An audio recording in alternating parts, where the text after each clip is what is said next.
Smile with a purpose. What does that mean? Well, I had this thought. One of the advantages of being a KOL with companies such as Dentsply Sirona and Ivoclar Vivadent is that I get to test out some pretty cool new materials. One of the new materials that I got to test out was Ivoclar Vivadent's new e.max ZirCAD, and I really wanted to be able to use it and give back at the same time. And I had the perfect opportunity and patient to do that. Meet Renee. So my name is Renee Stevens, and today I'm here to get a bridge. It's very important for me to get it today because it's in my front. I had a bad experience at a previous dentist, and I came to see Christine about a month ago, and she has offered to fix my front teeth. Having a smile and being able to smile at people is kind of important. I'm actually an executive director for a local homeless shelter, and a little background is I've done a lot of damage not only to my body but to my teeth throughout the last 40 years that I've been alive. And although I've been clean and sober for 14 years, the deterioration that it did on my teeth, when I smile I can see open spots where I've lost teeth. I can see where there's been damage or breakage to my teeth, and it's hard to smile, and it's hard to get past and overcome the things that you've made bad decisions in the past, and then to do well in the current. And so I just felt like it was really important that when I smile, it shows exactly who I am and who I am today, and not who I used to be. So Christine has agreed to help me along that journey and help fix my smile. Shelter is in 1999. I was actually homeless with my 3 daughters. So I went through the program at Open House Ministries, and shortly after I began volunteering, and then I was hired as a nighttime receptionist, worked my way through being a community resource coordinator, and I knew that I wanted to give back what I was so freely given, and that was a second chance and a new sign of hope, and that things could be restored. And then I became a case manager, and 2 years ago I was offered to apply for the position as the executive director, and it's just been amazing. It's been an amazing journey. Renee had to have tooth number 28 extracted due to failed endo. Unfortunately, she was pretty traumatized after the extraction, so an implant was not an option. Looking at the occlusal view, you can see that number 29 and 30 have some things going on as well. And look at those tori. Can you imagine taking an analog impression with that? After prepping the teeth, it was time to scan. Now with the prime scan being so quick and efficient, I actually just wait to scan everything at once. Just out of habit, I'm always scanning the opposing arch first, so I'm going to start with the upper arch. You can see how easy it is to pick up color and edentulous spaces, and I always try to go to at least the midline. Then I move to the lower arch, and the biggest thing with the preps is just making sure that there's no blood anywhere, that I can see my margins and everything's really nice and clean.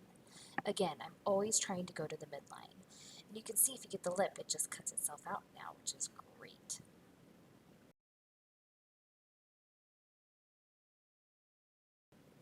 When I'm scanning for the buccal bite, I just want to make sure that I get that green check in that bottom box. I also want to make sure I get about 2 to 3 millimeters of gingival tissue, which helps me get that green check. It's pretty quick.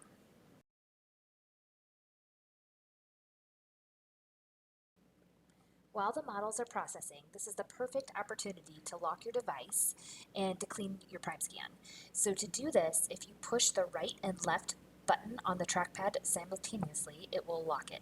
To unlock it, you then use the foot pedal. But while it's locked, you can wipe everything down, which is awesome. This way I can do my designing ungloved, so I can actually feel the touchpad just a little bit better. One of the features that I absolutely love is the new auto margination. Now I will say it's not perfect all the time. You can see that I got a great margin on 29, but I didn't get anything on 27. This has definitely encouraged me to prep and really concentrate on my margins though, so that the computer can actually learn where my margins are. So when I am marginating, I do prefer to be in manual mode. It's just a little bit faster for me, and I can get it done in one sweep, and it's still pretty quick.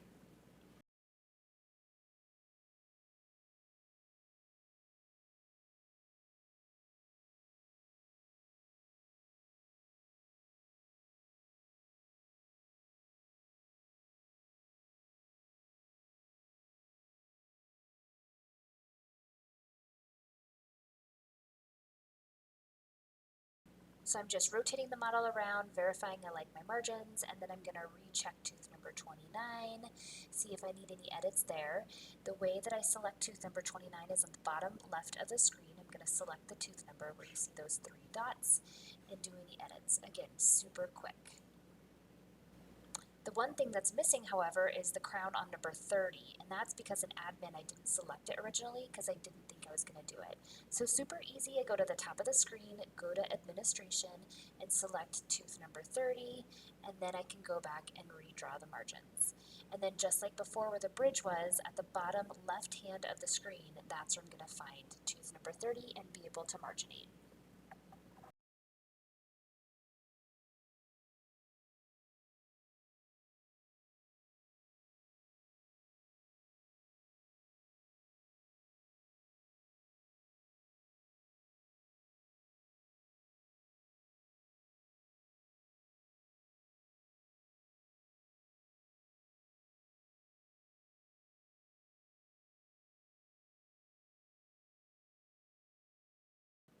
When you're doing your margination, just remember, double click to start and double click to end.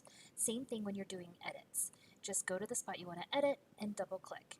And always remember that when you're editing, it's going to draw kind of a straight line.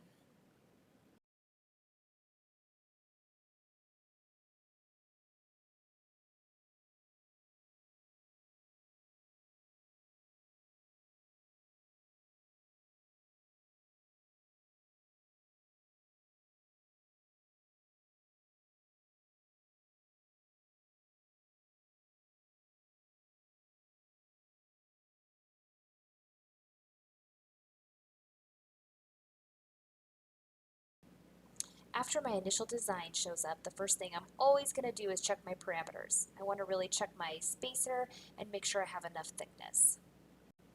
When working with multiple restorations, then my goal is to get the easiest crown milling first. In that case, this is number 30. Obviously, the bridge is going to take a lot longer. And you can see by the design, I don't need a ton of work on 30, just a little bit of sharpening.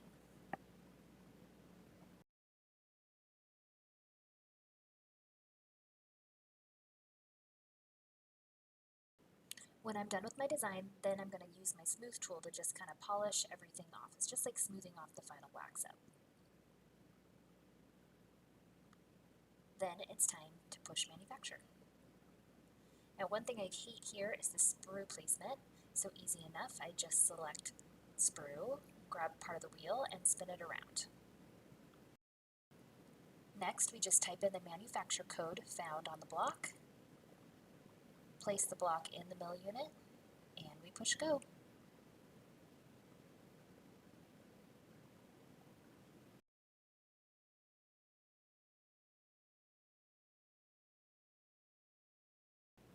So now let's go back and do the bridge design. One thing when I'm doing multiple units is I try to stay sequential in a pattern. So I'm going to start on tooth number 27 and then go to 28 and then 29.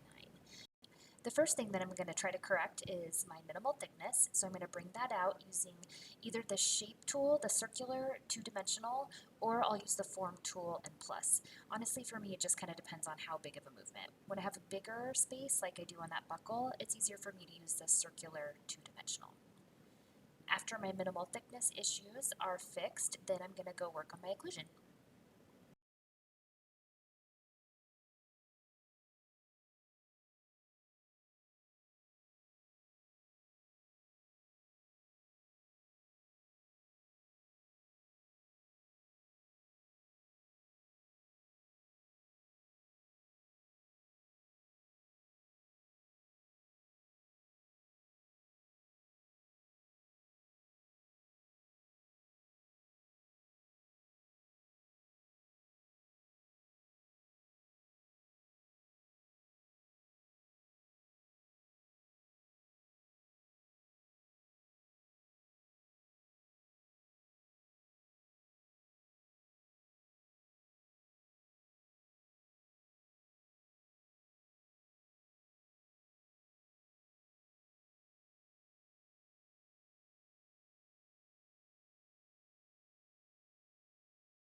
Once I get my bridge designed to a good spot, then it's time to check my connector size.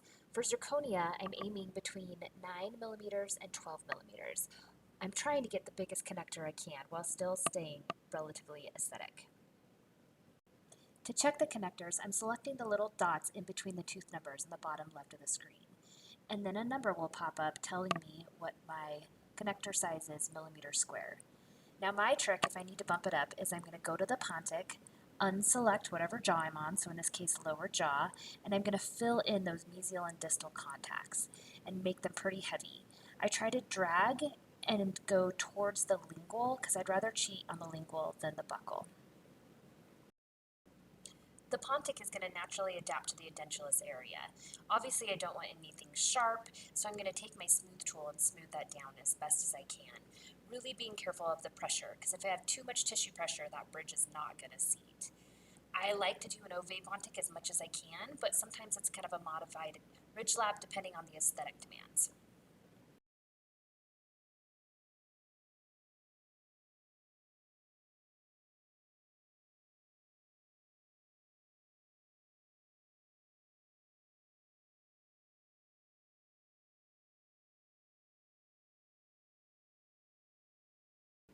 I'm going to check my connectors one more time. I see that error and I know that I am over 9 millimeters squared, and now it is time to manufacture. If you haven't had your patients watch this being milled, it is really cool. Notice when we're taking the restoration out of the milling unit, we're wearing gloves. You'll also notice that when we're getting the restoration ready to be put in the oven, we're always wearing gloves. That's because if you have any sort of moisture on your hands from lotions or after just washing your hands, you're going to incorporate that into the zirconia, and if you don't do the pre-drying sintering cycle, then you can cause fractures. The advantage of doing the dry mill is that you can just sinter it straight and it saves you some time. So now we're going to remove all those little sprues from the bridge, and we're doing this very carefully. I went low RPMs and using a carbide pointy burr, and I'm making sure that when that bridge falls off of the block that it is 100% protected so that you don't get any chipping.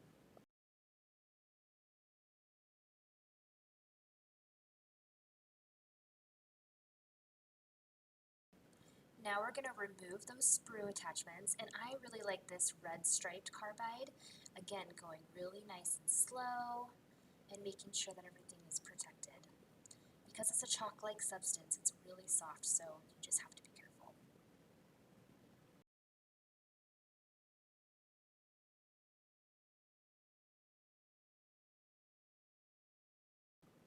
After I remove the sprues, then it's time to pre-polish. I love this blue wheel. Again, I'm going very slow, 4,000 RPM or under, and it's just going to give me kind of a nice shine. I found when I do a pre-polish, I don't get that pearly effect afterwards, and it's really easy to smooth up.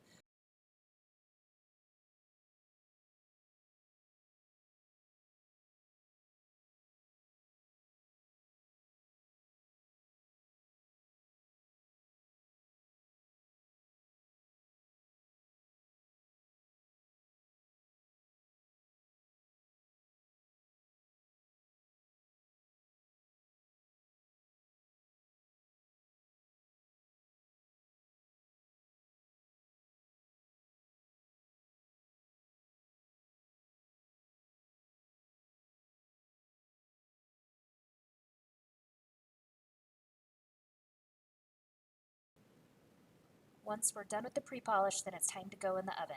I place it upside down on the occlusal table and push center. So I'm normally a very confident person, and when my tooth was pulled from a previous dentist, I was actually traumatized, being able to look in the mirror and see this hole. And it wasn't just a hole, it was a representative of who I used to be and the damage. And when I'm at work and I'm in meetings with potential donors or board members, I find myself cringing or holding my mouth. And so by having this procedure done, I feel like I'm going to gain the confidence that I once had, and remembering that I'm a new person today, and that I can go into these meetings with great confidence and knowing that that my smile is representing who I am, and that I'm happy and joyful, and that I'm not traumatized or afraid to speak or embarrassed. So that's the biggest thing for me today, is I don't want to be embarrassed of my appearance. So it's interesting, throughout my life I had this why, like growing up in an alcoholic home and wondering why Lord, why does my mom drink, and why do I have to be worried about this, and then in my later years being married and to my children's father, who was very abusive, I would often look up to this guy and say, Lord, why me, what have I done to have to go through this?